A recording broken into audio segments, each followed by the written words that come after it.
A successor to the legendary Gypsy and probably that one Maruti model so many have been waiting for. Welcome to India, Suzuki Jimny, the off-roader in its all-new 5-door long wheelbase avatar. Boy, did they make us wait, but maybe it was worth it because this is finally here. The Jimny, the car that you've all been wanting to know so much about, the one we've spent about 4.5 years talking about. 4th generation, 5-door, just for India, first market to get it. Everything you need to know about it coming up right now.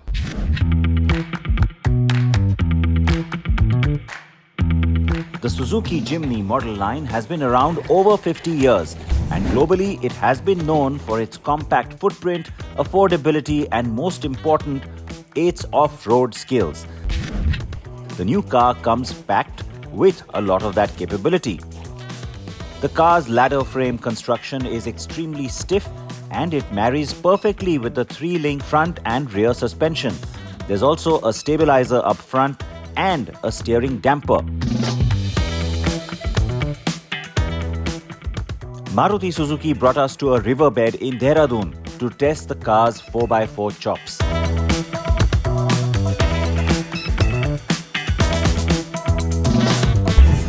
"36, 24, 47. Yes, those are figures that do matter when it comes to this car. What am I talking about? The approach angle, that is 36 degrees, almost as good or right up there with the 3-door. The ramp breakover, 24 degrees, and then the departure angle is 47 degrees. All of this matters when you go off-roading, and that's why 210 millimeters of ground clearance, also pretty good and adequate for something like this. Remember that the design is following function, and so that's why massive squarish wheel arches with a lot of wheel travel, again, that comes into play when you're off-roading.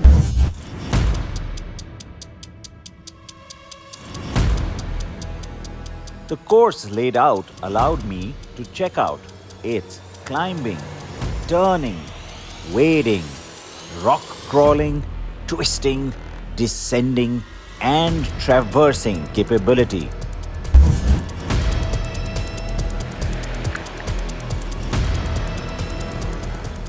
This car can really do a lot. It really surprises you how much it can do. And of course the 3-door is a little bit more nimble than this, but honestly I'm quite impressed. I'm not seeing a massive difference.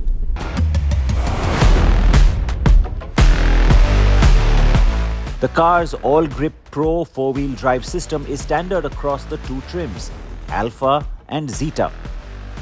Both come with the Suzuki K15B petrol engine with start-stop.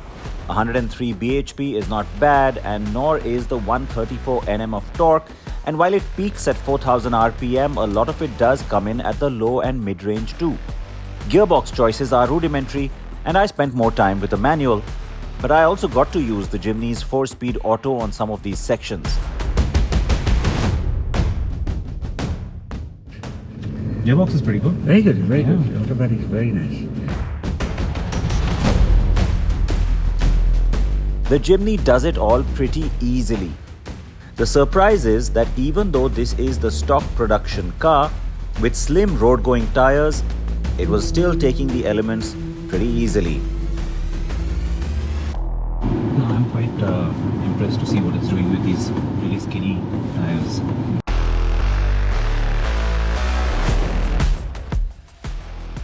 The car's hill hold is effective and the hill descent control works quite well too. The hill descent will drive at 5 km per hour in low range and 10 km per hour in 4H. So hill descent control now for the first time coming into play. And you said, let it go. So let it go.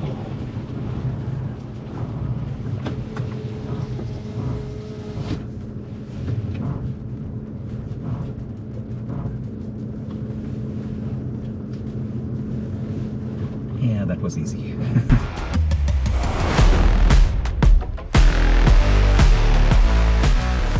The Jimny also has brake-limited slip differential.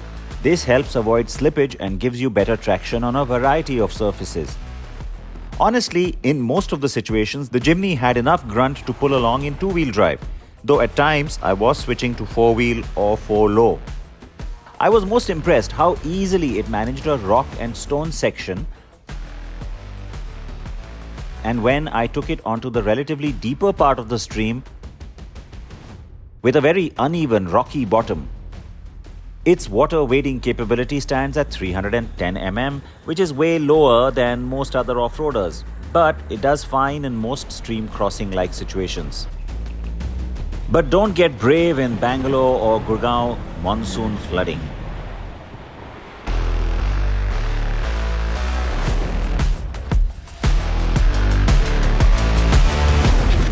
One of the reasons the Jimny has been so popular worldwide is because of how it looks. People love it. It's so attractive, it's so young, fun, but guess what?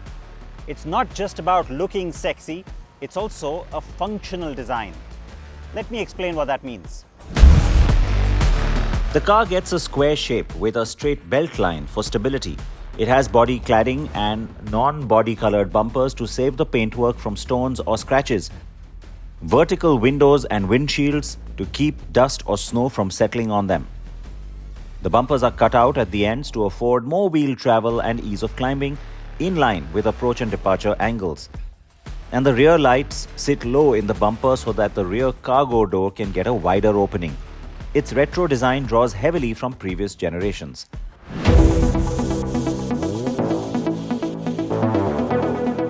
On the inside too, the dash layout and seating have been designed to provide maximum visibility. A front view camera, even as optional equipment though, would serve the off-roading even better in my view.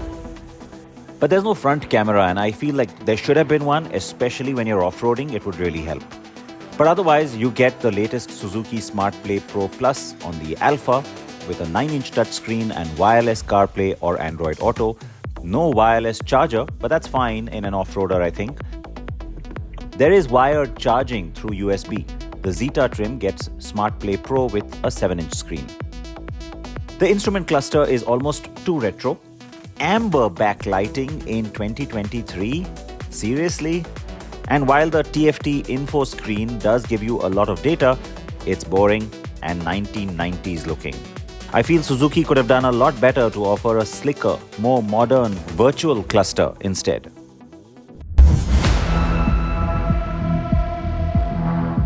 Now on to the last piece. How is it on the road? Which is where most of you will drive it anyway.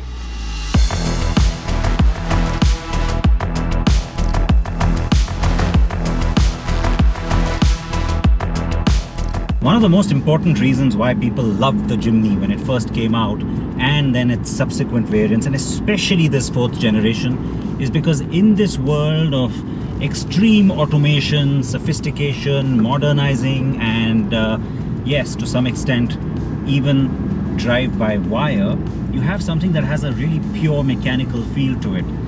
That's why you buy a Jimny. This is not a car to be compared with all the other urban SUVs or crossovers. This is a car that is purpose-built, and you have to buy it because you want that. So if you want a car that has the electric performance of a nice turbo engine, or if you want more refinement, you want more sophistication, you want plush interiors, well, you're not shopping in the right space then. This isn't that car.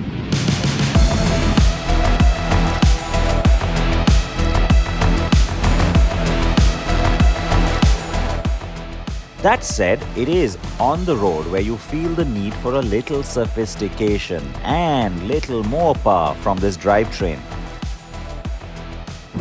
There are times when you wish the engine was a little bit refined at the higher end, but at the low end, I have to say I'm really impressed by how it performs, because especially in bad traffic as well,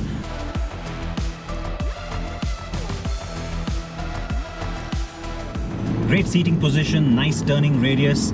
Yeah, there's lots of things you like about the car, and that is why it perhaps won World Urban Car of the Year, even though you don't associate this car with urban conditions in terms of its overall pitch, but it does well in those conditions too.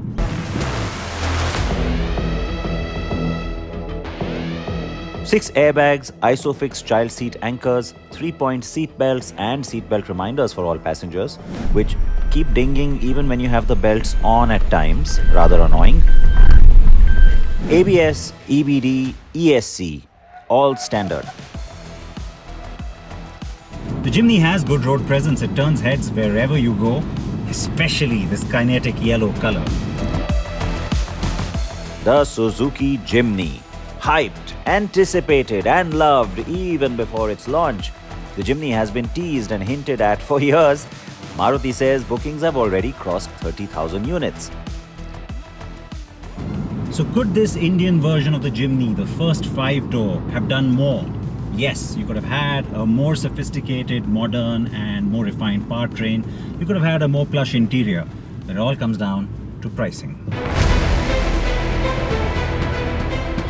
The launch is just days away now and pricing should fall in the 11 to 13 lakh range. Anything more would be a shame.